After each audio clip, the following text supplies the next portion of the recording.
Some of you are tired, but I'm going to ask you a question.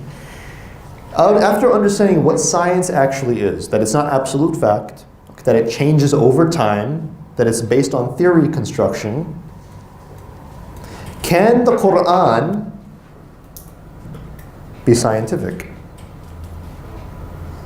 Anybody want to answer? Is everyone scared to answer? Scientific.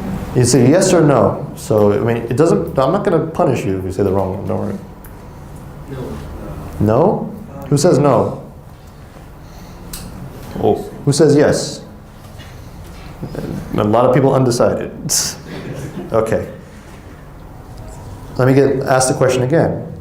If science is constantly changing, for instance, if theories are changing, for instance, like the Big Bang. The Big Bang is, the theory is actually starting to change considerably based on quantum physics. Okay? So other theories as well. If they are constantly changing and science is constantly changing, can the Quran, based on the definition of science, be scientific? No. Why? Because it doesn't change. I still think that's possible because if there are scientific facts, not theories, not hypotheses, like for example, the shape of Earth you already know, it will not change. That is true. Observable fact. We call that empirical fact. So let's say that there are obvious observations in the Quran. Does that necessarily make it scientific? For instance, if the Quran mentions trees, would I say that's a scientific miracle? Alhamdulillah. No, of course not. Let's look at mountains being pegs. Okay. Right? Use mic, please. Mountain. How do you? Oh, we're doing a back and forth? Let's go. Go. Okay, you first. I'm ready.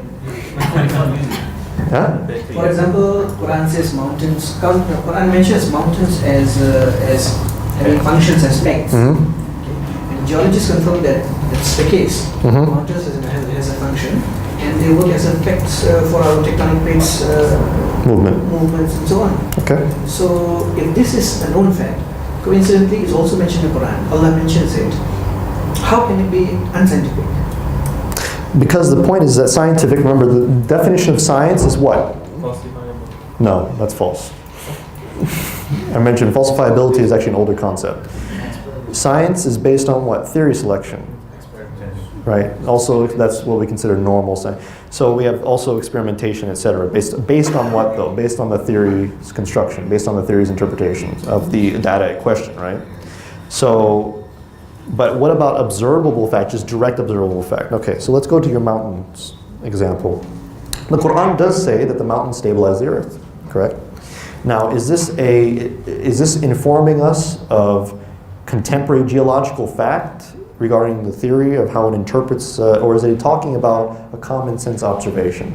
What if I were to tell you it's talking about a common sense observation? Would it be possible? Possible. It's possible. Has anybody ever been in an earthquake? Yes. You have? Yes. Very bad, isn't it? Yes. It's terrible. Even actually in Saudi Arabia, there are earthquakes. They occur on a very small scale, but they do occur. Now, are there mountains around the Middle East, basically? Are there any mountains? Yes, various mountains, right? Because there are fault lines, correct? Do some of the people live on the mountains? Have some people lived on mountains before this? Can anybody tell me where an earthquake feels more intense? On the mountain or below the mountain? On the mountain. No, Below the mountain. below. Below the mountain. Below the mountain. Why? Tectonic plates. When the plates collide, right, together, or they push together like this, and it pushes up the earth, okay? The more earth that pushes up, the more compact, stronger it gets, okay? So you know when you have a lot of material coming in at once, it's very difficult to keep pushing, because of the pressure, right? So it gets more stable and slower, okay? So when you're on top of a mountain, all right, and there's shaking, but it's compact, somebody try pushing me. Would anybody like to push me? Okay. Now say if I'm like this, you just push me. Just push me. Okay, just put anywhere, it's fine. Just put, okay. Now, if I lock down, Now try to push me. Okay. See? So the friction, or the pressure, is holding me down. So the same way that when material collides, okay, it causes more stability for that area. Now it's still dangerous when an earthquake happens at a mountain. You still might die. But unlike the base of the mountain, where there's no pressure like that, and the earth is free to move, all right, your chances of dying are much higher.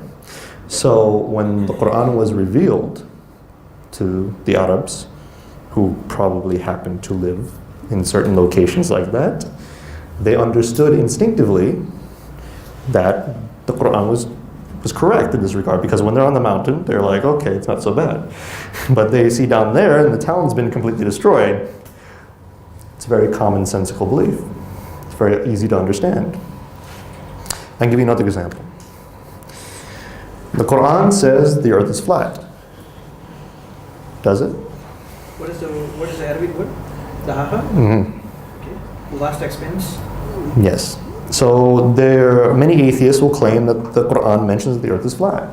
Okay. This is very common because the earth, it says in the Quran, Allah subhanahu wa ta'ala has made the earth flat for you. Does that mean the earth is flat? Who believes the earth is flat? Is that supposed to be a literal meaning? That it's flat? Is it supposed to be a literal meaning? The word is literal, but the meaning is not. I'll tell you what the meaning is. But anybody know what the earth is flat? Sorry? Anyone believe the earth is flat? Yeah, I believe that's flat. You believe the earth is flat? To Why? some extent. No. Stop it. The earth is not flat. Okay. It is not flat. All right. So what is the Quran saying? In that reference, if you look at some of the traditional tafsir, you will notice that they mention is that when Allah subhanahu wa ta'ala makes the earth flat, it's an analogy to Arab hospitality. Okay? When an Arab Bedouin is in the desert, all right, is the desert flat or is it hilly? Hilly. It's not flat. It can usually be very uncomforting. Okay? Even in a rockier terrain, it's still quite unstable.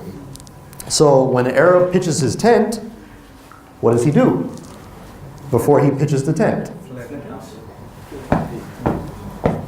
Flattens out the earth to make it comfortable and stable.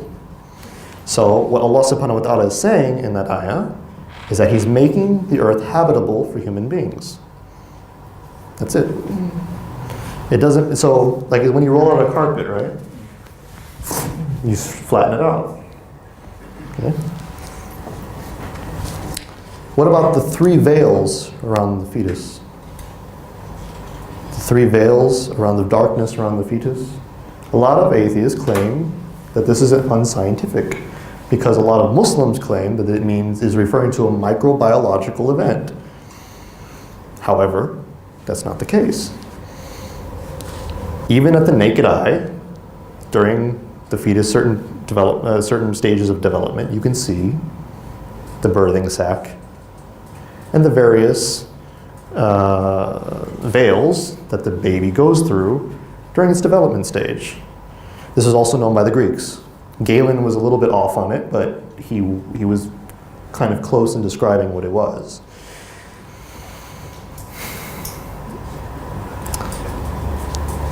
So what I'm trying to say is that the Quran itself only identifies observable, direct, some things that the Arabs already knew about. Because what the Quran is trying to teach us is not about physical phenomenon. That's not the point.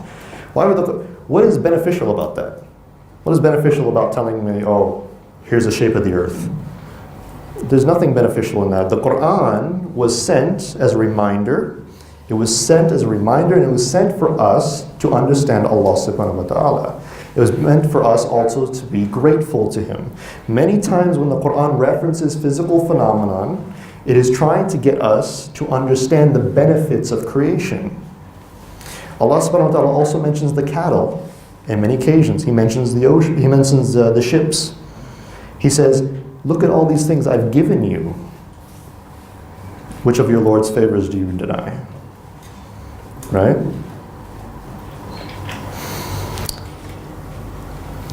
I'll give you another reason, actually 2 evidences, that the Quran is not talking about scientific miracles.